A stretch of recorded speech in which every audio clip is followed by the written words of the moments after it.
주를 즐거워하며 그의 구원을 기뻐하리로다. 우리 아버지 하나님, 오늘도 이처럼 우리를 사랑하여 주시고 우리의 심령 한가운데에 구원의 감격 기쁨을 허락하셔서 이 은혜 이 사랑을 잊지 못하여 오늘도 우리를 원하신 하나님 앞에 나와 예배자로 세움받게 하신 것 감사합니다. 우리의 찬양과 경배가 온전히 주님의 거룩한 보좌에 연락되게 하여 주시고 예배되는 우리 모든 성도들의 오늘도 금할 수 없는 구원의 큰 즐거움으로 충만한 거룩한 이 예배가 되게 하여 주시옵소서. 모든 영광을 주님께 올려드립니다. 우리 주 예수 그리스도 이름으로 기원드리옵나이다. 아멘.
땅이여 여호와께 즐거운 찬송을 부를지어다.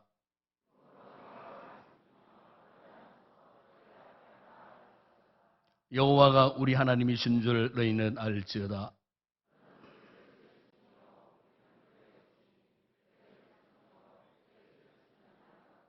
감사함으로 그의 문에 들어가며 찬송함으로 그의 궁중에 들어가서 여호와는 선하시니 그의 인자심이 영원하고 그의 성실하심이 대대에 이르리로다. 아멘. 전능하사 천지를 만드신 하나님 아버지를 내가 믿사오며 그 외아들 우리 주 예수 그리스도를 믿사오니 이는 성령으로 잉태하사 동년여 마리아에게 나시고 본디오 빌라도에게 고난을 받으사 십자가에 못 박혀 죽으시고 장사한 지 사흘 만에 죽은 자 가운데서 다시 살아나시며 하늘에 오르사 전능하신 하나님 우편에 앉아 계시다가 저리로서 산 자와 죽은 자를 심판하러 오시리라. 성령을 믿사오며 거룩한 공회와 성도가 서로 교통하는 것과 죄를 사하여 주시는 것과 몸이 다시 사는 것과 영원히 사는 것을 믿사오나이다. 아멘.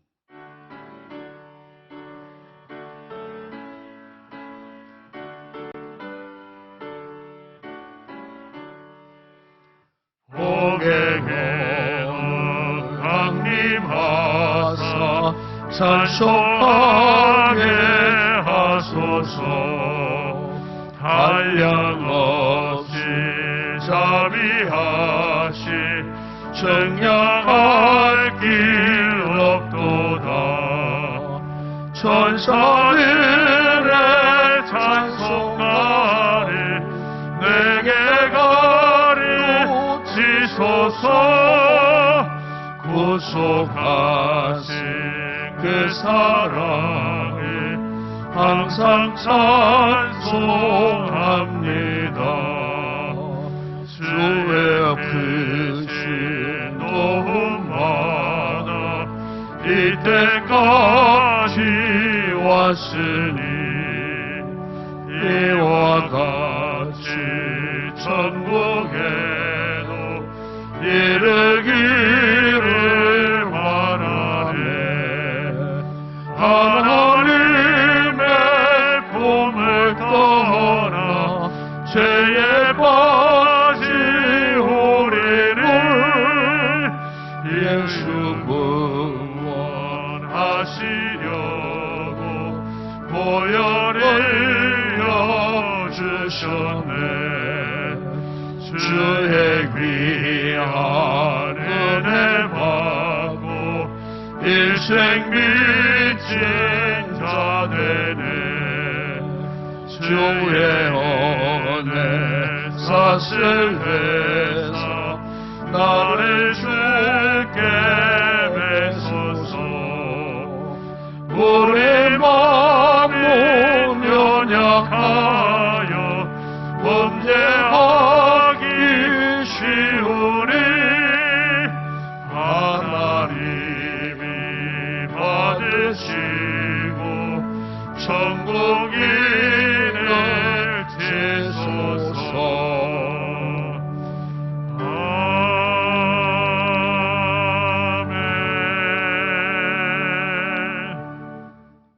사랑과 은혜가 풍성하신 하나님 아버지, 죄와 허물로 죽을 수밖에 없었던 저희들을 구원하여 주시고 하나님의 자녀 삼아 주셔서 소망 가운데 살게 하시니 감사를 드립니다.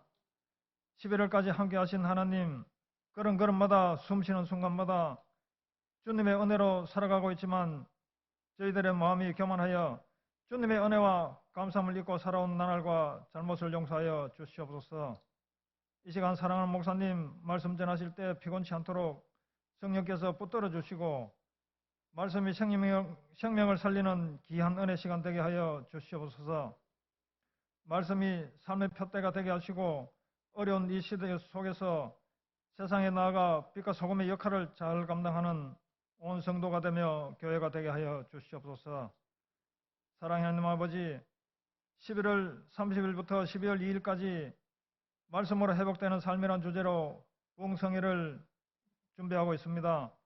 강산 목사님 영육을 강건케 하셔서 준비하신 말씀 잘 전하실 수 있도록 지켜주시옵소서. 특별 새벽기도를 통한 기도의 불씨가 꺼지지 않게 하셔서 온 성도가 기도로 준비하여 은혜 충만한 부흥성회가 되게 하여 주시옵소서. 돕고 있는 선교지와 미자르 교회도 복음이 확장되는 은혜가 넘치도록 인도하여 주시고 예배 여행과 찬양으로 영광 돌리는 할렐루야 찬양대 위에 충만한 은혜를 내려 주시옵소서. 온몸과 정성을 다해 올려드리는 이 예배를 주님 기쁘게 받아 주시옵소서. 감사를 드리며 살아계신 예수님의 이름으로 기도드립니다. 아멘.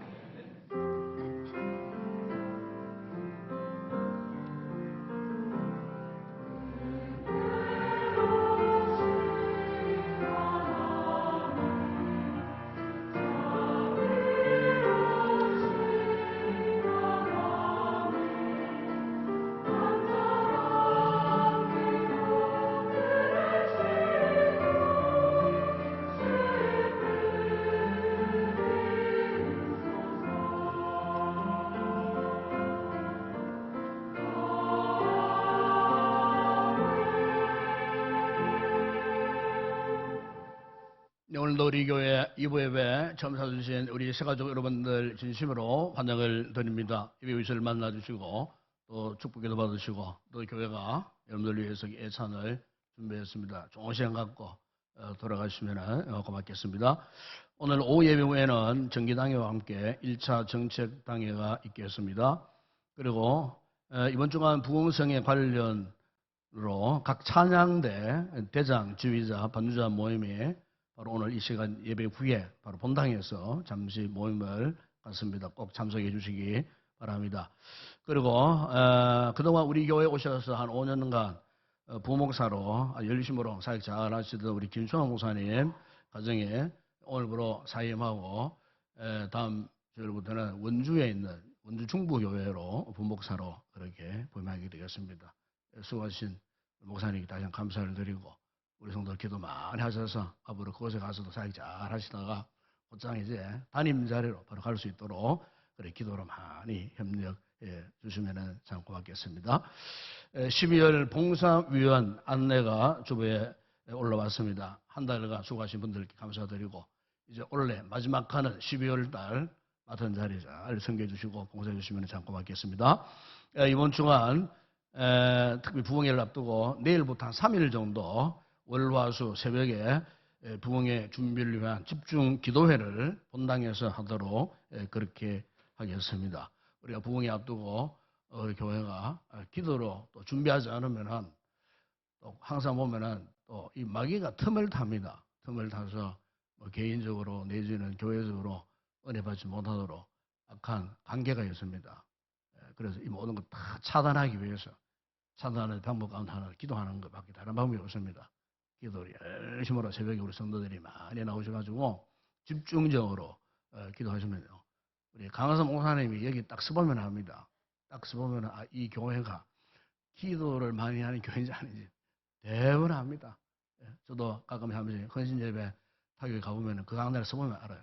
이 교회가 은혜가 충만한지 기도를 많이 하는 교회인지 딱 여기 단에 서보면 영적인 영감이 떠오릅니다. 딱 느낌이 옵니다. 마찬가지로 큰 성회입니다. 더군다나 코로나 우리가 때문에 3년차 매년 하는 집회를 못하고 3년차 그것도 강성 목사님한테 계속 이렇게 부탁을 해가지고 2년 미루다가 이렇게 3년차에 오시게 되는데 그래서 여러분 우리 성도들 기도 많이 해서 여러분들이 은혜 받을 그릇을 준비하는 대로 하나님 채워주시는 겁니다. 그래서 여러분 내일부터 해서 한 3일간 뭐 특별히 새벽 기도라기보다 집중 기도회로 이렇게 은혜 받기 위해서 준비하는 기도회로 하시고 모든 직분자들, 재직들 다 나오세요. 다 나오셔서 모든 우리 성 함께 기도하고 하는 가운데에 이 성에 3일간 이어지는데 큰 은혜를 받을 수 있도록 기도하실 때 강하산 목사님에서 특별히 기도 많이 주시고 웬만한 약속은 좀 이렇게 좀 미루시고 성에 집회 참석 위주로 우선적으로 그렇게 여러분들의 그 시간을 할애해 갖고 어쨌든 계획된 대로 진행이 됩니다. 이미 이 부흥의 핸드북을 나눠 드렸어요. 잘 참고하시고 해당되는 순서 맡은 분들, 장로님들 기도 순서 또 찬양은 연합 찬양대로 합니다. 그래서 꼭 많이 참여하시고 어쨌든 우리가 이 기회를 놓치지 않도록 이번 성회를 통해서 큰 은혜를 받을 수 있는 우리 교회가 되고 우리 성도들이 꼭 되었으면 참 좋겠습니다. 그리고 홈커밍데이가 1주차 들어갑니다. 이 홈커밍데이는 우리 전도축제 이후에 해마다 하는 그런 행사인데 혹 세일해서 이렇게 멀어져 있던 분이나 상처받고 못 나오는 분들 우리 교회 새가족 등록하시고 잘 나오시다가 못 나오시는 분들 이런 분들 잃어버린 영혼들 여러 가지 사정으로 교회에 나오지 못한 이런 분들 잘 건면해가지고 25일 주일날 그분들을 모시고 함께 예배드리는 그런 시간이 되겠습니다. 위에서는 꼭 기도하시고 각 세일에서 특별히 적극적으로 잘 협력하시고 세일 가족들을 다시 한번 잘 점검해 주시면 고맙겠습니다. 그리고 다음 주 원래가 있겠습니다. 다음 주일 오후 예배는 선교위원회 총회 예배로 드리겠습니다. 잘 준비해 주시기를 바라고 연말 회계 감사가 각 교회별로 있겠습니다. 그래서 참고 잘 정리하셨고 다음 주일까지 교회 사무실로 제출해 주시기 바랍니다. 다음 주 오후 예배는 2차 연말 정책 단계가 있겠습니다. 다음 주 새벽 기도는 신애양 권사님 특성의 여성 16에서 18세 가족이 담당하겠습니다. 그리고 지난주일 절대감사 추수감사주일 예배를 드렸고 우리 감사예물을 올렸는데 1차 집계가 나와 있습니다. 힘들고 어려운 가운데에서도 우리 성도들이 이렇게 많이 또 협력해 주셔서 감사를 드리고 아직 절기예물 참여하지 못하신 분들은 늦더라도 2차에 꼭 참여해 주시면 고맙겠습니다. 그리고 다음 주 그리고 각 기관별 아마 총회를 했을 것 같은데 아직 몇몇 기관이 아직 보고를 하지 않고 있습니다. 오늘 중으로 사무실에 꼭 보고해 주시기를 바라고 2023년도 봉사할 신년도 교사에 자원하시는 분들 사무실로 이렇게 신청해 주시면은 본인이 섬기신 부서에 잘 배치해서 또 보람 있는 또 섬김의 사명을 감당하도록 도와드리도록 그렇게 하겠습니다. 주변에 빠졌지만 이번 주간에 우리 교회 장예철 장로님 네 분과 또 김인규 장로님 현재 남준도의 경북 남준도의 회장이신데 남준도가 1년에 한 차례씩 외국에 예배당 헌당을 합니다. 그래서 이번에 부득이하게 우리 장로님 두 분 집회에 참석 못하시고 그 헌당 예배에 참여하시게 되었습니다. 그래서 모레 출발해서 금요일에 돌아오실 때까지 안전하게 잘 돌아올 수 있도록 성도들 기억하시고 꼭 기도 많이 해주시고 가시는 분들은 건강하게 안전하게 잘 다녀오시기를 바랍니다. 이 시간 주님 앞에 그래 광고 하나 빠졌습니다. 총광고입니다. 올해도 이제 김장을 담근답니다. 그래서 이제 김장을 담글 때 우리 남자 분들 성도들 도움이 꼭 필요합니다. 오늘 특별히 이제 오염 마친 후에 배추를 절인다고 합니다. 그래서 들어드리고 옮겨드리고 이렇게 해야 됩니다. 우리 권사님들도 보면은 전부 다 요즘 허리도 아프고 무릎도 아프고 그런 분들이 많아요. 그럼에도 불구하고 또 교회를 위해서 또 헌신하고 자원하시고 또 노력하시는데 우리 남자 성도들 오후에 맞추고 그냥 가지 마시고 적극적으로 좀 내려가셔서 배추 옮기는 거 이런 거 좀 도와주시면 참으로 고맙겠습니다. 잘 힘들게 해주시기를 부탁을 드립니다. 이 시간 주님 앞에 귀한 예물 우리 인사를 하도록 하겠습니다. 우리 김종호 목사님 가져 나오십시오. 연우 그리고 지우지. 연우. 자, 우리 사모님하고 그동안 우리 교회에서 잘 내조도 잘하시고 우리 목사님이 특별히 참 여러 가지 다재다능하셔요. 방송이면 방송, 컴퓨터면 컴퓨터, 통신이면 통신, 또 이렇게 사무행정 행정 정말로 잘하셨어요.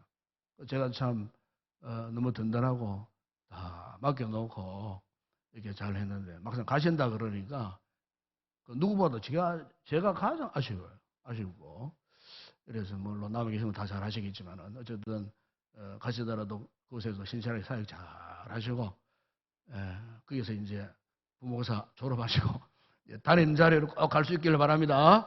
그렇게 박수로 한번 격려하겠습니다. 수고하셨습니다. 감사합니다. 자, 이 시간 주님 앞에 귀한 예물을 올려드립니다.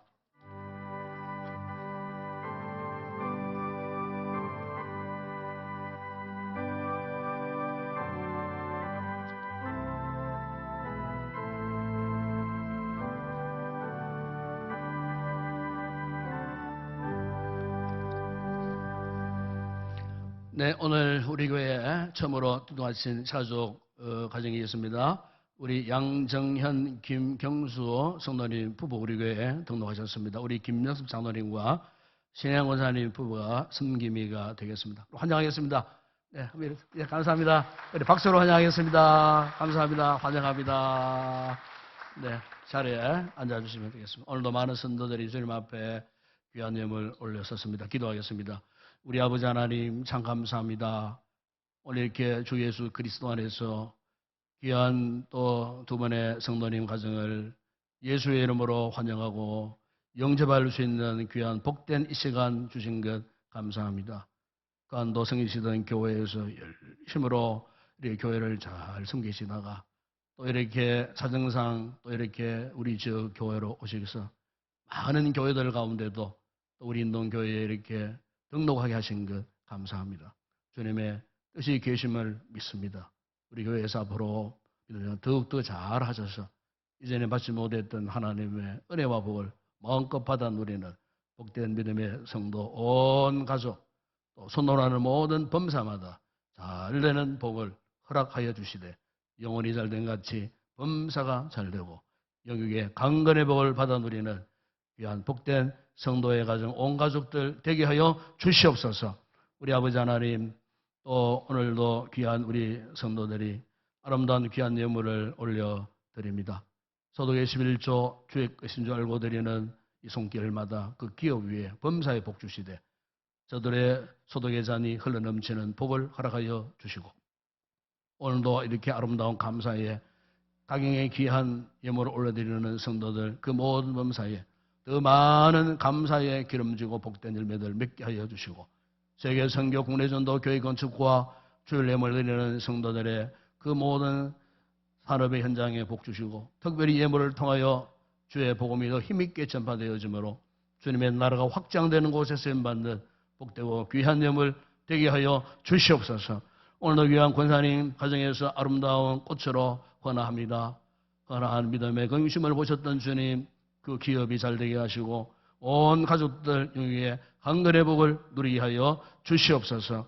오늘도 구별된 자리에서 찬양으로 아름다운 올려드릴 찬양대원들 성령 충만한 찬양 되게 하여 주시고 오늘도 시간과 몸을 들여 헌신하는 모든 헌신자들 기쁨으로 잘 감당하게 하여 주시고 우리 주일학교를 축복하여 주시고 수고한 교사들의 노고를 기억하시며 은혜로 갚으시고 우리 자녀들 말씀으로 잘 훈련된 믿음의 큰 용장들로 자라갈 수 있도록 축복하여 주시옵소서. 특별히 아버지 우리 김천 목사님 네 분 가정 자녀들 참으로 주의 몸된 교회에 오셔서 이렇게 부목으로서의 귀한 사역을 잘 감당하여 주시다가 또 이렇게 주님께서 인도하심으로 좋은 교회에 또 이렇게 아버지 하나 옮겨갈 수 있는 은혜를 주신 것 감사합니다. 그간의 수고를 기억하시고 그곳에 가서도 모든 성도들에게 사랑받고 존경받는 귀한 목사님 가정 되게 하여 주시고 앞으로의 그 모든 목회 건생하여 좋은 길로 인도함 받는 진실한 주의 종이 되게 하시고 우리 사모님에게도 건강의 복을 주시고 서로의 삼남매 지혜롭게 총명하게 믿음 안에 잘 자라나서 큰 믿음의 제목들로 성장하여 목사님 가정의 큰 기쁨 축복의 통로가 되는 아름답고 귀한 우리 자녀들 되게 하여 주시옵소서. 오늘의 모든 예물 헌물을 주님께 올려드립니다. 축복하실 때에 오병의 놀라운 역사가 일어나고 열방주에 남는 풍성한 은혜와 복을 받아 누리게 하여 주시옵소서. 예수님의 이름으로 기도드리옵나이다. 아멘.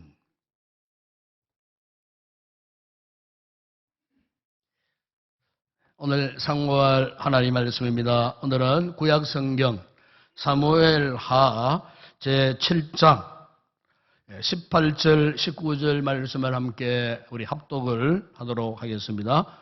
구약성경 사무엘하 474쪽에 18절에서 19절 말씀을 함께 합독을 하겠습니다. 다윗 왕이 여호와 앞에 들어가 앉아서 이르되 주 여호와여 나는 누구요며 내 짐은 무엇이기에 나를 여기까지 이르게 하셨나이까. 주 여호와여 주께서 이것을 오히려 적게 여기시고 또 종의 집에 있을 먼 장래의 일까지도 말씀하셨나이다. 주 여호와여 이것이 사람의 법이니이다. 아멘.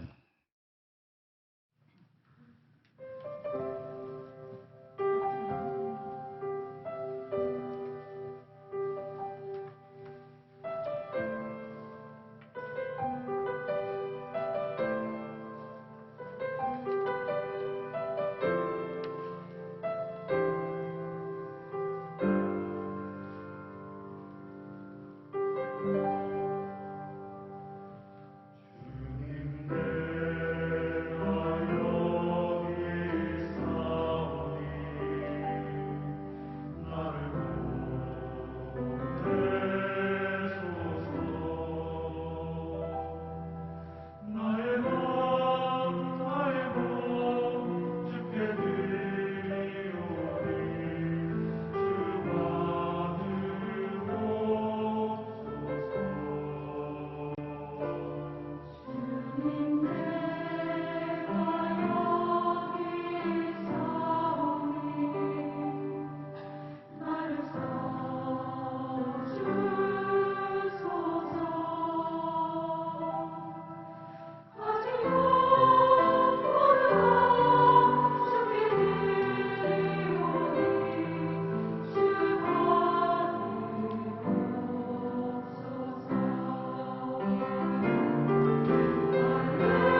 할렐루야. 어떤 할머니 한 분이 계셨습니다. 참 믿음에 좋기로 소문난 분이었습니다. 이분이 이제 무슨 일을 만나도 항상 그 말미에 가서는 이런 고백을 했습니다. 주님 은혜 감사합니다 하는 이 말을 잊지 않았습니다. 좋은 소식을 들었을 때도 주님 은혜 감사합니다. 또 나쁜 소식을 들었을 때도 주님 은혜 감사합니다. 그래서 이 할머니의 별명이 주님 은혜 감사하는 할머니라고 이렇게 이제 별명이 붙을 정도로 너무너무 믿음이 좋은 그런 분이었습니다. 어느 날 이제 예배를 마치고 나와서 그 언덕 위에 예배당이 있었어요. 근데 그 언덕 위에서 자기가 사는 동네를 내려다보는데 바로 그 동네 한가운데 불이 붙어버렸어요. 그리고 어느 집에 불이 났나 싶어갖고 자세히 이렇게 살펴보니까 본인이 살고 계시는 그 집에 불이 난 거예요. 얼마나 참 그렇게 놀랐겠습니까? 그래서 바로 그 순간에 지금까지 그 할머니의 고백처럼 한다면은 주님 은혜 감사합니다가 나와야 되는데 어떤 고백이 나온 줄 아십니까? 그 할머니가 털썩 주저앉으시면서 나무함이 탁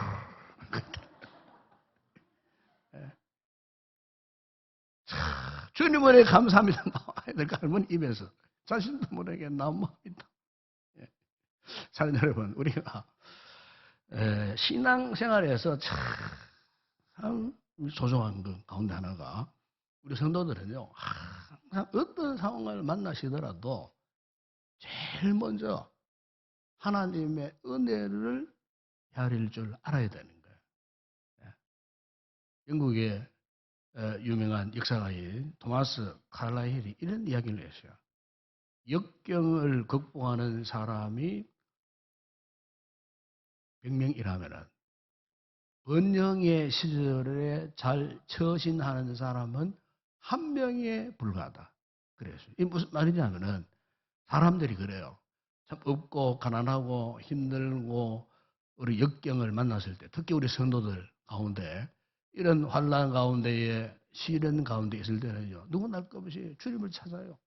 주님께 매어달리고 기도합니다. 문제는 그 어려운 고비가 지나고 그리고 이제는 형통의 삶의 길목에 딱 들어가면은 그때부터 왠지 모르는 게 대부분의 분들이 갑자기 돌변해버려요. 그 전까지는 정말 하나님의 은혜를 사모하고 도우심을 간구하고 그렇게 그 기도가 뜨거웠던 분들이 이제 하나님 앞에서 큰 은혜를 입고 이제는 그야말로 그 어려운 문제들을 이겨내고 살만하게 되니까 그 순간부터 그렇게 사모했던 은혜와는 점점 이렇게 거리와 멀어지고 심지어 은혜를 헤아리지도 못하고 은혜를 까마득히 이렇게 잊어버린 채 살아가는 그런 분들이 오늘 우리 믿는 믿음의 성도들 가운데 없지 않아 있더라는 거예요. 여러분 그럼에도 불구하고 분명한 사실은 우리 그리스도인의 인생을 한마디로 압축한다면 저는 그렇게 고백하고 싶어요. 바로 그것은 은혜다. 은혜다. 여러분 찬송가 여러분 301장 그 시인의 고백이 어떠했습니까?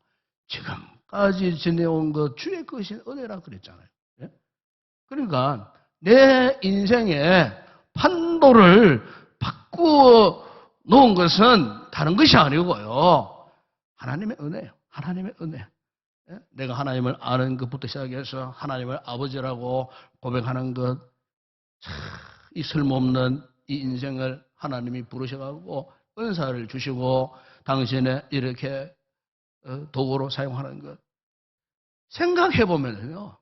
이것은 정말 하나님의 은혜가 아닐 수가 없어요. 한번 생각해보세요. 여러분 자신도 한번 생각해보십시오.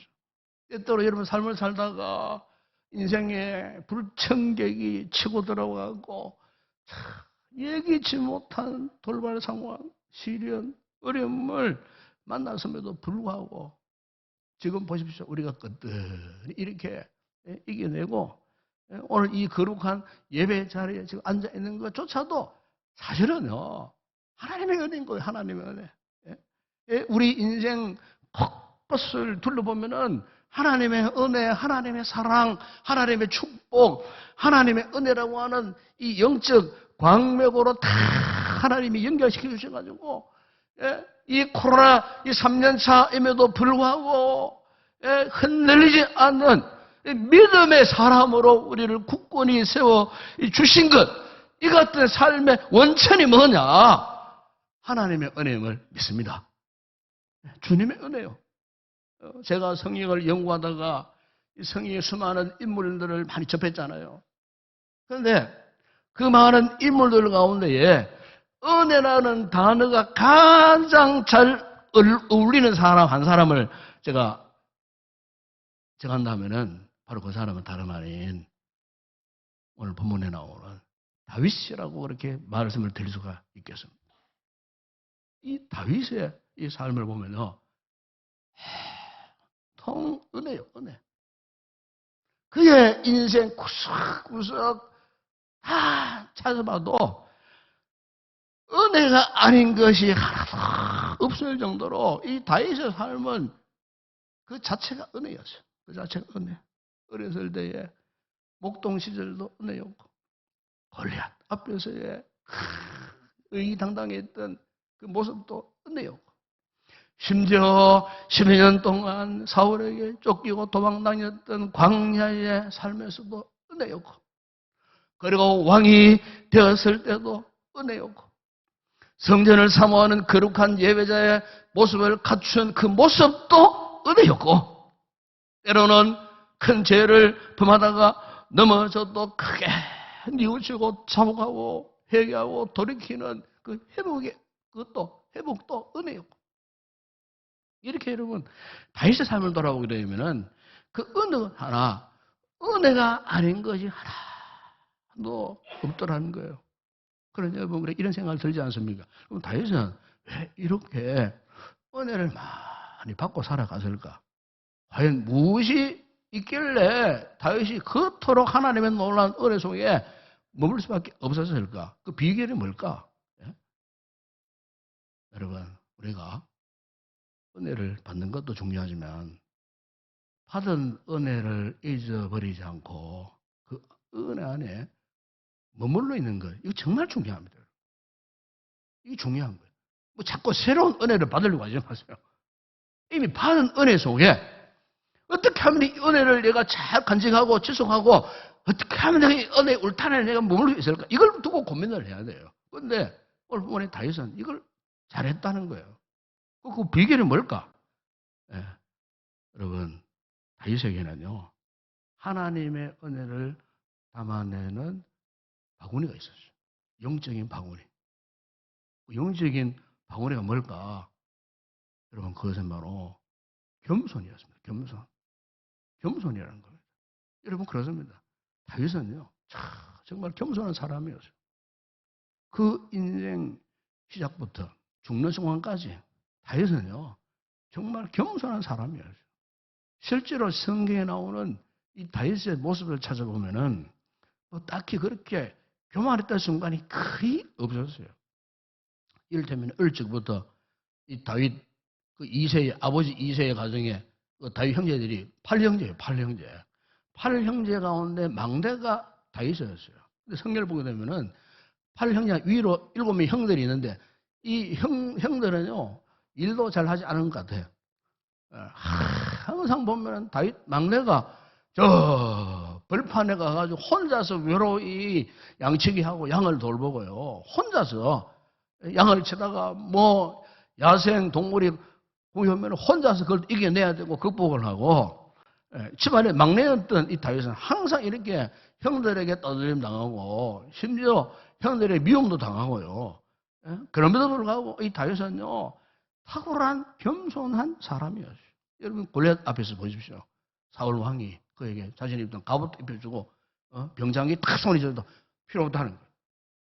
평소에 자신 입고 있던 목던 치기의 그 흐름한 옷, 겨우 시냇가에 그 조약돌 5개 물매 짊어지고 그래서 골리앗을 향해 나아갔잖아요.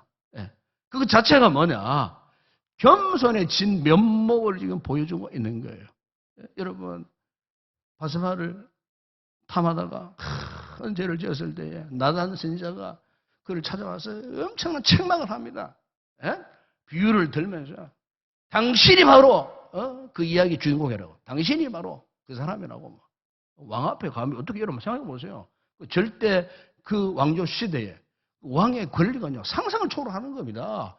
일개 선지자가 왕을 향하여 손가락처럼 당신이 바로 그 사람이라고 막 지적을 했을 때 다윗이 어떻게 했습니까? 다윗이 보통 사람한테 뭐? 내가 왕 앞에 어떻게 당신이 감히 나한테 커져 치느냐고 당장 뭐 어떻게 뭐 처단했을 거 아니에요. 그런데 다윗이 그 앞에요 지적을 받았을 때 무릎을 꿇고 하나님 앞에 어떻게 했습니까? 자신의 죄를 실토하고 왕의 그 권력을 감추려고 하지 않고 통곡하면서 회개하면서 하나님 앞에 회개했던 모습. 여러분 그게 뭐냐? 겸손이라는 거예요. 이렇게 여러분 다윗의 삶을 돌아보면은 그 무엇 하나 그 어떤 상황 속에서도 겸손하지 않았던 모습이 없었다는 거예요. 그러나 다윗이 받은 그 은혜의 그 비결 바로 그것은 겸손.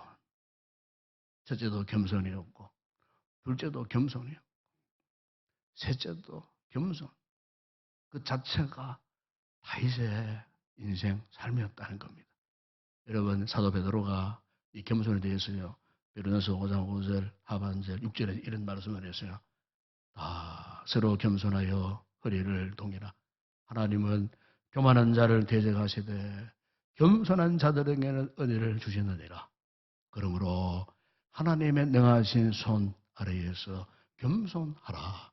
때가 되면 너희를 높이 세리라. 여러분 그렇습니다. 하나님의 은혜는 겸손한 자에게 임하는 겁니다. 여러분 만약 하나님의 은혜가 임했는데 교만해 보세요. 그 은혜가 다 날아가 버립니다. 네. 은혜라는 말 자체가 뭡니까? 자격 없는 자에게 베푸시는 하나님의 사랑, 이 카리스, 이 은혜라는 거거든요. 네. 비록 은혜 받은 사람이었다 할지라도 교만하면요 그 순간 더 이상 은혜가 그에게 머물러 있지 않는 겁니다. 되게 사람들 보게 되면은 이 고생을 많이 한 사람일수록 나름대로 내가 인생을 살면서 수고를 많이 했다. 이를테면 우리 교회 공동체 안에서 점을 해보면은 내가 이래봐도 우리 인동교회에서 정말 고생도 많이 하고 수고도 많이 했다. 일도 참 많이 했다. 예? 하는 분일수록 어떤 것이 작동하느냐면요. 공로의식, 보상의식이 작동합니다. 여러분이 공로의식, 보상의식은 은혜와는 완전히 다른 거예요. 은혜의식과는 완전히 다른 거예요. 무슨 말이냐면은 내가 이만큼 고생을 했으니 내가 이만큼 섬겼으니 당연히 내가 이만큼 대접받는 거 당연하다. 그렇게 생각하는 거예요. 이게 이제 공로의식, 보상의식이라 그 말이에요. 이것은 하나님의 은혜와는 완전히 상반되는 거예요. 여러분 직장생활에서 내가 10년 동안 이 회사를 가서 뼈 빠지도록 일을 했고 그래서 내가 당연하게 진급될 거야. 그런데 진급이 안 돼. 그러면요 그 사람은 엄청난 상처를 받는 거예요. 또 학생 우리 자녀들이 공부를 합니다. 나는 정말로 놀리지 않고 열심히 죽어라 공부를 했는데 상가학교에 올라가야 되는데 올라가지 못해서 나는 열심히로 기도도 하고 열심히로 공부를 했는데 되지 않았어요. 이러면요 엄청난 상처를 받는 거예요. 그게 뭐냐면 이 공로의식, 보상의식 때문에 그렇다는 거예요. 열심히로 사법고시를 준비해가지고 그야말로 참 열심히로 이 공부해갖고 법관도 되고 외교관도 되고 뭐 이렇게 출세 가도를 간다고 할지라도 내가 열심히로 공부해서 내가 열심히로 노력했기 때문에 남다른 피나는 노력 대가가 바로 이거야. 당연한 거야. 우리 여러분 성도들이 그렇게 생각하면요 바로 그 순간이 정말로 가장 위험한 순간이라는 사실을 기억해야 돼요. 물론 우리가 인생을 살면서 노력이 필요 없다는 말이 아닙니다. 열심을 다해서 수고하는 거 필요 없다는 것이 아니에요. 정말 중요한 것들이에요. 그러나 우리 그리스도인들이 잊지 말아야 할 사실 하나는 우리 인생의 성공 여부가 나의 노력이나 나의 열심이나 나의 어떤 지혜에 있지 않는 거예요. 절대적으로 우리 인생의 성공 여부는요, 그분께 있는 거예요. 다시 말하면은 하나님의 도우심이 없으면은 인생을 성공적으로 살 수 없어요. 신앙생활도 마찬가지예요. 신앙생활도 하나님의 은혜로 감당해야 되는 거예요. 이 1년 동안 우리가 직분을 감당했지 않습니까? 이 코로나 위기 시대에 우리 성도들이 차를 지키시고 찬양이면 찬양, 뭐 교회 온갖 식당이면 식당, 안내면 안내, 뭐 등등의 이 모든 섬길 곳을 지금 우리가 이 순간까지 흔들리지 않고 지키실 수 있는 이유가 뭐냐? 그 원동력이 뭐냐? 우리 성도들이 은혜를 알기 때문인 줄을 믿습니다. 은혜. 그 하나님의 은혜가, 주님의 은혜가 이 위기의 시대에, 혼란의 시대에 조금 더 흔들리는 틈을 주지 않고 그 은혜가 우리의 삶을 완전히 장악하고 계시기 때문에 한마디로 우리가 그분의 은혜에 사로잡히기 때문에 오늘도 이 위험스러운 상황 가운데서도 이 예배 자리에 우리가 다 나와 앉아 있는 거예요. 예? 여러분 어머니 여러분 다윗을 보십시오. 그동안 그 인생을 보면은 수없이 죽을 위기의 순간을 겪었던 사람이었어요. 광야를 짐승처럼 헤매고 다녔어요. 죄와 배고픔으로 살아있던 다윗, 그것도 10년 세월 너무 기나긴 세월 동안 우리가 거기 사무엘 서를 보게 되면요, 사실 다윗만큼 이렇게 이 고생했던 사람이 있을까 싶을 정도로 참 이 다윗이 너무 고생을 많이 했어요. 그래서 여러분 고생 끝에 낙이 온다 그러잖아요. 드디어 그 왕이 되었습니다. 지금까지는 천박한 일개 백성에 불과했기에 뭐 낮아지는 것, 겸손한 것 당연 제사라고 할 수 있겠지만 그러나 보십시오. 이제 그 기나긴 광야의 삶에서 자기가 고생한 대가로 왕이 되었을 때 과연 어깨를 펴고 목에 힘이 들어가고 자기 공로를 드러내는 그런 모습으로 지금 그가 있는가? 절대 그렇지 않았어요. 오늘 보면 여러분 18절에 보면은 다윗이 어떤 모습이었습니까? 그가 하나님 앞에 지금 무릎을 꿇고 엎드려 고백하는 말씀이 이거예요. 다윗 왕이 여호와 앞에 들어가 앉아서 이르되 주 여호와여 나는 누구이오며 내 집은 무엇이기에 나를 여기까지 이르게 하셨나이까? 여기 보시면은 그의 고백 속에 깊이 담겨있는 다윗의 마음이 뭐냐? 하나님, 내가 나를 잘 아는데요. 나 같은 사람이 도대체 무엇이라고 이렇게 은혜를 베푸십니까? 그가 지금요, 왕의 자리에 올라서면서도 하나님 앞에 이처럼 겸손한 고백을 지금 하고 있다는 거예요. 대개 사람들 보면은 고난 앞에서 믿음이 강해지고 고난 앞에서 하나님의 은혜를 사모하지만 그런데 반대로 형통한 자리에 딱 들어가면 너무너무 쉽게 무너지는 분들이 있어요. 잘 될 때 잘 무너지더라 그 말이에요.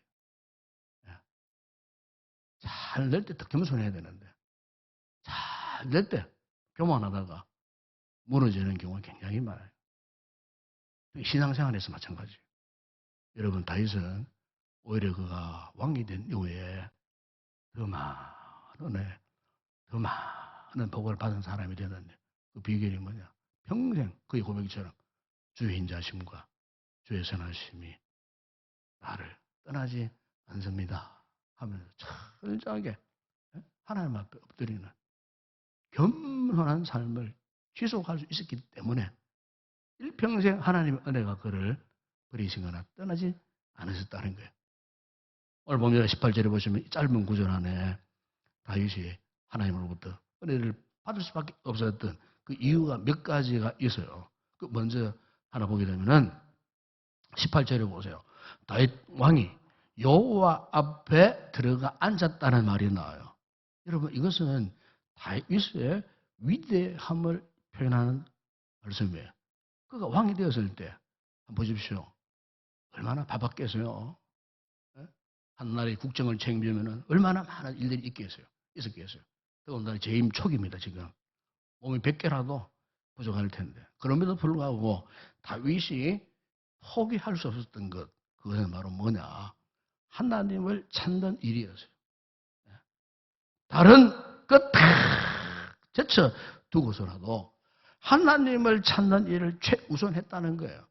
하나님을 찾는 그 일에 계획을 넣지 않았다는 거예요. 특별히 오늘 본문에 다윗 왕이 여호와 앞에 들어가 앉았다. 이 앉았다는 말 히브리 원문에 보니까 야샤브라는 야샤브. 이 야샤브라는 단어가 그냥 뭐 앉아 있는 것이 아니에요. 그래 머물러 앉았다 그런 뜻이에요. 그래 머물러 앉았어요. 그러니까 잠시 뭐 하나님 앞에 눈도장 찍으려고 잠시 왔다 가는 그 정도가 아니고 그냥 그곳에 그래토록 머물러 있었던 사람이었다 그 말이에요. 여러분 그런 다윗이 이렇게 오랫동안 머물러 있었던 이곳이 어떤 곳인지 아십니까? 하나님의 법궤 앞에 그렇게 앉아 있었던 거예요. 앞장 여러분 6장에 보게 되면은 엘리 제사장 시절에 블레셋에 의해서 하나님 궤를 뺏겼잖아요. 예? 그야말로 오랜 기간 동안 그 하나님의 궤가 이방 블레셋의 5개 도시를 전전 하다가 맨 마지막에 에벳 오뎀 집에 도착해서 드디어 거기에서부터 이제 이 하나님의 궤가 다윗이 머무는 성으로 이렇게 들어옵니다. 다윗이 어땠습니까? 신하들을 대대적으로 동원하고 온 나라가 하나님의 궤가 자신이 오는 성에 오는 그 과정 춤을 추고 막 기뻐해서요. 그런데 그때만 하더라도 아직 성전이 없었던 그런 때였어요. 그래서 하나님의 궤를 자신이 머무는 옆에 그 천막, 성막, 텐트를 치고 그 하나님의 궤를 모시고 있는 그런 상황이었어요. 그런데 왕이 그와 찬란한 왕궁을 버려두고 왕궁을 떠나서 왕자에 내려와서 하나님의 궤가 있는 초라한 그 천막 안에 들어가가지고 어떻게 해요? 예? 무릎을 꿇고 유대인들은요 하나님의 궤 앞에 두 가지 사실을 항상 취했어요. 서서 하나님 앞에 영광을 돌리지 않으면은 그 앞에 무릎을 꿇었어요. 그러니까 지금 다윗이 그 천막 속에 들어가서 하나님의 궤 앞에 앉았다는 말은 그냥 앉아있는 게 아니에요. 무릎을 꿇고 오랜 시간 동안 지금 앉아 있었다는 거예요. 예, 무엇 때문에? 하나님이 자신이 베푸신 그 은혜를 돌이켜보고 기억하고 고백하고 있는 거예요. 오랜 시간 동안 하나님 내가 무엇이기에 이런 자리를 걸어갔습니까? 내가 무릎을 꿇고 고백하오니 나의 진정한 왕은 하나님이십니다. 하나님이십니다. 자신은 육체적인 정치적인 왕이지만은 그러나 나를 다스려 가시는 이는 하나님이십니다. 만왕의 왕 하나님 앞에 그가요 무릎을 꿇었다는 거예요. 그러니까 여러분 이 다윗이 은혜를 안 받을래야 안 받을 수가 없는 거예요. 제가 이전에 국문학을 공부할 때 읽었던 소설 가운데 하나가 있었습니다. 그게 유명한 소설 가운데 완장이라는 소설이 있어요. 완장. 이 완장 아시죠? 요즘 보기 힘들어요. 옛날에는요, 완장을 찾는 사람이 많았어요. 학교에 가도, 뭐 완장 차고, 뭐 동사무소 가도 완장 사는 사람, 동네 이장도 완장 차고, 옛날에는요, 그 완장이라는 문화가 60년대, 70년대 팽배했습니다. 그 완장 문화 시초가 일제시대 때부터 일본 사람들이 완장을 좋아했어요. 그래서 완장을 차주는 거야. 그 완장의 소설을 보게 되면요. 이게 아주 드라마도 나온 이야기입니다. 드라마에도 나왔는데, 거기 보게 되면은, 땅 투객하고 성공한 기업가로 변신한 그 최 사장이라는 사람이 어느 마을에 저수지 사용권을 확보해갖고 거기에 양어장을 만들었어요. 그리고 양어장 관리인을 자기 수하의 몸종, 머슴이죠, 머슴을 한 사람 세웠어요. 머슴을 딱 불러 세우고는 그 머슴에게 내가 네한테 완장 하나 채워줄게. 이래갖고요, 그 주인이 그 모습에게 완장, 노란 바탕에 감시원이라고 하는 파란 글자 완장을 채워줬어요. 근데 문제는 뭐냐. 이 종이, 모습이 완장을 차고보다 사람이 완전 돌변해버린 거예요. 내 이래봐도 감시원이다 해가지고 마을 사람들을 극박하고 폭행까지 하고 그 소설 말려 보게 되면요, 완장찬 그 종이 자기 주인의 말도 안 듣고 주인을 대적하다가 결국에는 쫓겨나는 뭐 아주 간단한 그런 내용이에요. 근데 그것이 뭐냐, 6, 70년대 우리 사회의 풍속들을 그린 소설이었어요. 일제시대부터 완장, 일본 수사들이 완장을 차고 일자에 있던 그 사람들 완장 차고 주민들을 괴롭히고 완장 차면은 전부 다 벌벌 떨고 이런 문화가요. 6, 70년대 우리나라 근대화 산업화 시대에 와가지고요. 완장 차고 돌아다니면 와, 저 사람 대단한 사람인가 보다 그렇게 생각할 정도로 완장이 하나의 끝발, 완장이 권력, 완장이 힘, 완장을 하나는 목이 굳어지고 교만해지고 완장 문화가 팽배했던 그런 시대가 있었다니까요. 저도 완장 차봤어요. 학교 다닐 때. 완장 차봤어요. 완장 차니까 아이들도 꼼짝 못해. 완장이 무시무시했습니다, 여러분. 사랑 여러분, 우리가 하나님 앞에 은혜를 기억하지 못하고 은혜를 저버리면요, 마치 내가 무슨 완장을 찬 것 같은 기고만장한 자세로 교회를 섬길 수가 있어요. 완전히 잘못된 거예요, 그거는. 직분, 완장 차는 겁니까, 여러분? 절대 아닙니다, 여러분. 직분은요, 모든 직분은, 목사도 마찬가지요. 교회 모든 직분은 하나님의 은혜로 나에게 주신 거예요. 왜? 주의 몸된 교회 더 잘 섬기라고. 몸된 교회 더 사랑하고, 헌신하라고, 충성하라고, 봉사하라고. 하나님 나에게 이 직분을 주신 거예요. 절대 여러분, 직분은 어떤 서열을 결정하는 완장이 아니라는 것. 여러분 꼭 기억하시기 바랍니다. 다윗은 이것을 알게 되었어요. 자신의 비록 왕이었지만 하나님 앞에 무릎을 꿇는 참 겸손한 사람이었어요. 그러니까 그 하나님의 은혜가 떠나가지 않은 거예요. 야고보 4장절에 보시면은 야고보 사도가 이런 말씀하신 적이 있어요. 그러나 더욱 큰 은혜를 주시나니 그러므로 1세대 하나님이 교만한 자를 물리치시고 겸손한 자에게 은혜를 주신다 하였느니라. 다시 그런 인물이었어요. 여러분 다시 또 하나님의 은혜를 계속해서 받고 살 수밖에 없었던 그 이유는요. 그게 18절 보시면 이런 말씀을 합니다. 주 여호와여, 나는 누구이오며 내 집은 무엇이기에 나를 여기까지 이르게 하셨나이까. 이것은 자신이 누구인지를 몰라서 묻는 질문이 아니고요. 자신이 누구인지 너무나 잘 알기 때문에 묻는 질문이었어요. 그러니까 하나님, 저는 저 자신이 어떤 인간인지를 너무나 잘 알고 있습니다. 그렇기 때문에 저는 도저히 이런 은혜를 받을 자격이 없습니다. 하나님, 우리 집안, 우리 가정 잘 아시지 않습니까? 조상적으로부터 그 냄새나는 양들을 몰고 양들을 재는 목동 집안 아닙니까? 예? 이런 가정 속에 하나님 나를 불러주셨어. 별 볼 일 없는 인생. 우리 가문을 봐도 별 볼 일 없는 가문. 도대체 어찌하여 저에게 이런 은혜를 베풀어 주셨습니까? 나는 내가 어떤 존재인지를 너무너무 잘 알고 있습니다. 나는 도저히 이 은혜를 받을 자격이 없는 존재입니다. 예? 이걸 묻고 이걸 대답하고 있는 거예요, 다윗이. 그것도 하나님 앞에서.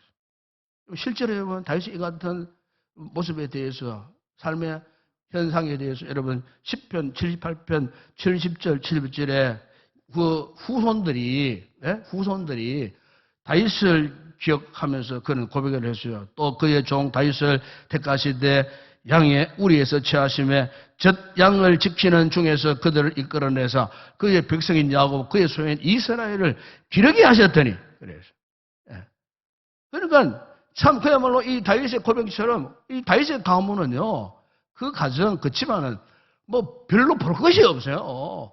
다윗조차도 형들에게 미움받고 따돌림당하고 맨날 들판에 양을 치던 그 양치기 불과한 그런 인생 목동 출신. 그러나 다윗은 누구보다도 자신의 존재를 너무너무 잘 알고 있는 사람. 여러분, 사람이 자기를 잘 아는 것 이것이 겸손입니다. 자기를 잘 아는 사람은요, 은혜를 잊어버리지 않습니다. 자기를 잘 알아야 돼요. 근데 교만한 사람은 자기를 몰라요. 자기 존재를 몰라요. 내가 어떤 인간인지를 몰라요. 그러니까 교만하는 거예요. 교만하는 거예요. 이게 문제라 그 말이에요. 은혜를 왜 쏟아버리느냐? 은혜와 왜 상관없는 삶을 내가 살아가느냐? 자기를 모르기 때문에 배은망덕하는 거예요. 여러분 믿음 생활에서 정말 중요한 것은요. 나 자신을 알아야 돼요. 나 자신. 하나님 앞에서, 주님 앞에서, 십자가 앞에서 내가 어떤 존재인가 이걸 알면요. 그저 주님 앞에 무릎을 꿇고 고개를 숙이고 주여 사도 바울처럼 나의 나 된 것은 하나님의 은혜입니다. 그리 고백할 수 있는 거예요. 그러면요. 하나님 은혜가 그 사람에게 떠나지 않는 거예요. 다윗은요. 하나님 제가 무엇이길래 이토록 큰 은혜를 주십니까? 왕이 된 이후에 평생 그가 겸손한 삶을 살면서 은혜를 지속할 수 있었다는 겁니다. 그리고 또 하나 여러분 다윗에게 부으신 하나님의 은혜가 계속 이렇게 존속할 수 있던 방법은 그가요. 현재에 받은 은혜만 만족하고 안주하지 않았어요. 장래에 있을 그 더 큰 은혜를 사모했다 그 말이에요. 장래에 있을 더 큰 은혜. 19절에 다시 이렇게 고백하지 않습니까? 주 여호와여 주께서 이것을 오히려 적게 여기시고 그러니까 지금 자신이 받던 그 은혜 있지 않습니까? 이것은 아무것도 아닙니다. 왜? 하나님이 말씀하잖아요. 또 종의 집에 있을 먼 장래의 일까지도 먼 장래에 지금 현재 내가 받은 은혜 이거 아무것도 아닙니다. 적습니다. 그러나 하나님 이 같은 나를 통해서 우리의 집안의 장래 이 민족의 장래에 대한 하나님의 은혜가 더 큽니다. 내가 그 은혜를 사모합니다. 현재 받은 은혜에 만족하고 게으르고 안주하지 않는 것이 아니라 하는 것이 아니라 내가 더 큰 장래에 받을 은혜를 내가 바라봅니다. 예? 지금 받은 은혜보다도 더 큰 천배 만배로 더 큰 그 하나님의 은혜를 내가 바라봅니다. 예? 여러분 우리 은혜 받은 이 현재에 대해서 너무 만족하면 안 돼요. 우리 하나님은 나를 통해서요, 우리를 통하여서 앞으로 더 큰 은혜, 여러분의 부모님을 통하여, 여러분의 자녀 손들이 더 큰 은혜를 받을 수 있는 여러분의 가정에 받은 현재 축복, 이것보다 훗날에 천배, 만배 더 큰 복을 받을 수 있는 은혜를 지금 예배하고 계셔요. 문제는 뭐냐? 오늘 우리가 하나님 앞에, 은혜 앞에 바르게 살지 못한다는 건 문제인 거예요. 바르게 살지 못한다는 거예요. 여러분, 다윗은요, 그걸 알았어요. 현재 받은 은혜보다도 나를 통해서 우리 자녀손들을 통하여서 이 민족을 통하여서 받은 더 큰 은혜. 그래서 여러분 하나님이 다윗을 향하여서 사도행전 13장 22절에 보세요. 다윗을 왕으로 세우시고 정언하여 이르시기에 이 시대 내가 이새의 아들 다윗을 만나니 내 마음에 맞는 사람이라 내 뜻을 다 이루리라. 사랑하는 여러분, 다윗이 평생을 살면서 지속적으로 은혜를 받으며 살 수 있었던 것은 그가 하나님께로부터 받은 은혜가 그의 겸손의 바구니에 담겨 있었기 때문입니다. 그래서 그 후손들이 예배의 저서로 올라가면서 고백했던 시가 132편 1절에 이런 내용이 있어요. 여호와여 다윗을 위하여 그의 모든 겸손을 기억하소서. 그래서요. 후손들이 다윗이 얼마나 겸손한 사람이었던가 하는 것을 예배에 쳐서 올라가면서 노래했어요. 후손들이. 자, 여러분 얼마나 귀감이 됩니까? 저는 우리 시대에 사는 우리 성도들이요. 우리들이, 우리 자녀손들이 바라고, 우리 아버지, 어머니, 너무 겸손하셨어. 너무 큰 은혜를 받으셨어. 그 은혜가 오늘 우리를 있게 하셨어. 이렇게 노래할 수 있도록, 이렇게 신앙 고백을 할 수 있도록 오늘 우리가 그렇게 살아갔으면 참 좋겠습니다. 예?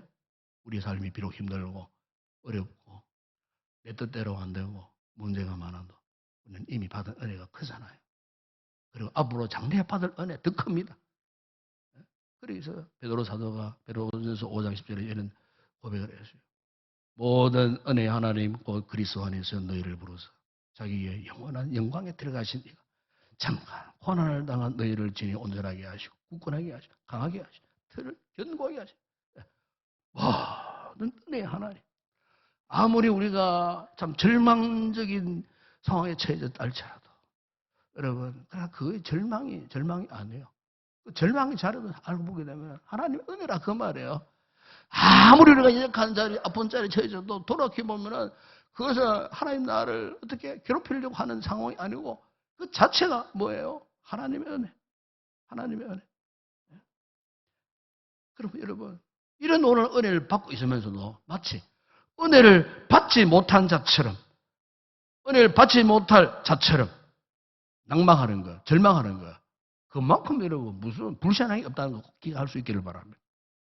오히려 언제나 우리가 소망을 그런 주님께 두고 이미 주신 은혜를 돌아보고 그 은혜를 감사하고 앞으로 주실 그 은혜를 더 사모하고 주님의 내가 가진 손에 붙들려서 우리 성도들이 다 겸손해져서 평생 동안 끊이지 않는 이 주의 놀라운 은혜를 잘 간직하시고 또 지속해 갈 수 있는 그런 복되고 귀한 믿음의 삶을 사는 성도들이 되었으면 좋겠습니다.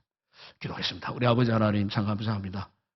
은혜를 입었지만 은혜를 알지 못하고 깨닫지 못했던 저희들 오늘 말씀을 통해 우리가 얼마나 놀라운 은혜를 받았는지 비단 이 다윗의 고백뿐만 아니고 오늘 우리의 고백 역시 나의 것은 하나님의 은혜임을 다시 한번 깨닫게 하시고 고백하게 하시니 감사합니다. 더욱더 우리 하나님 앞에 겸손해져서 오늘의 은혜보다도 장래 예배 보실 더 큰 은혜가 있음을 믿고 그 은혜의 역사를 우리가 사모하고 바라보면서 현재 고난은 장차 나타날 영광과 좋게 비교할 수 없도다 했던 바울의 고백처럼 오늘 우리 역시 이 같은 은혜 가운데에 믿음의 고백의 삶을 살고 하나님 앞에 더욱더 은혜가 충만한 복된 아름다운 삶을 누리는 우리 모든 성도들 되게 하여 주시옵소서. 예수님의 이름으로 기도드리옵나이다. 아멘.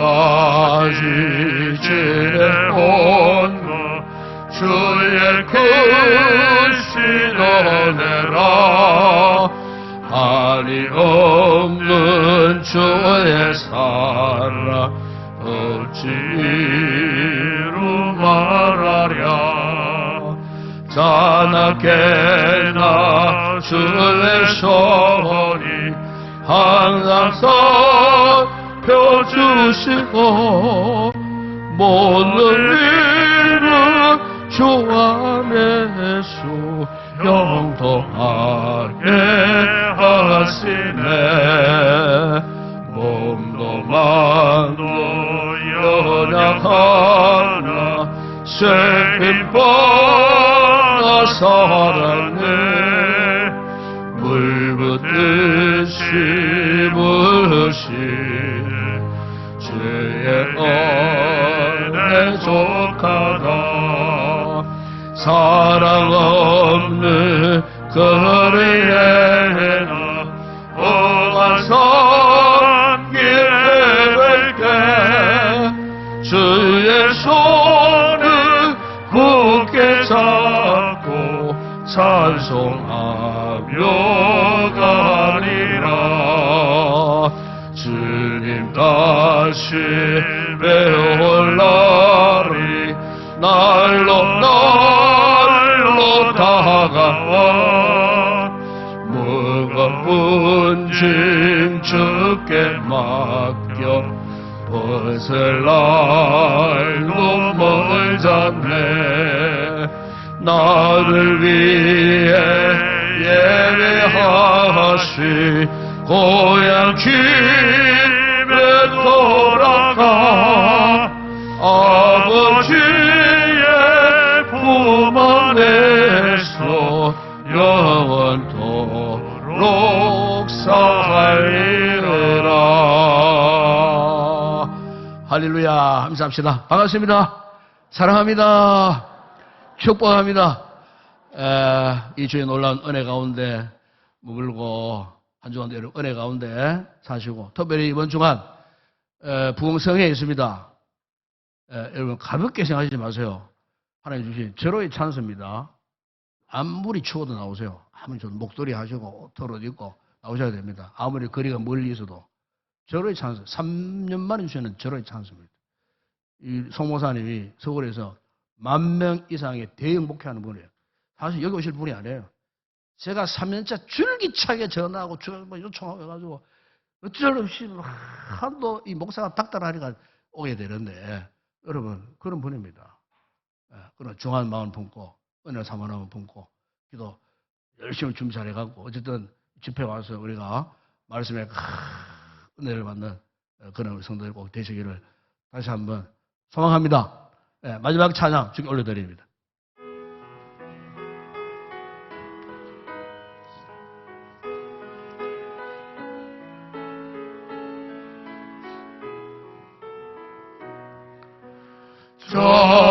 전심으로 찬양 주의 이름 높이 올려드리세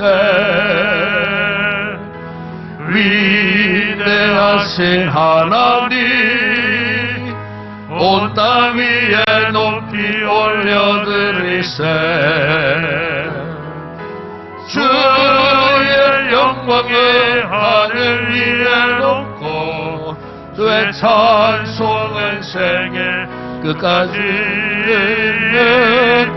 주의 영광을 모든 나라 위에 주의 찬송은 세계 끝까지.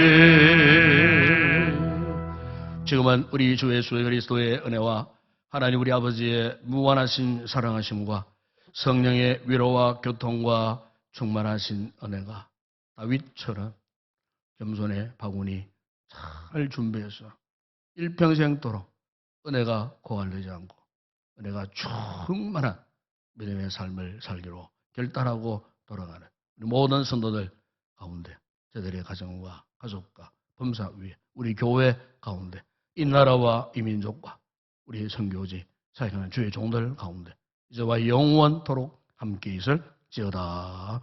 아멘.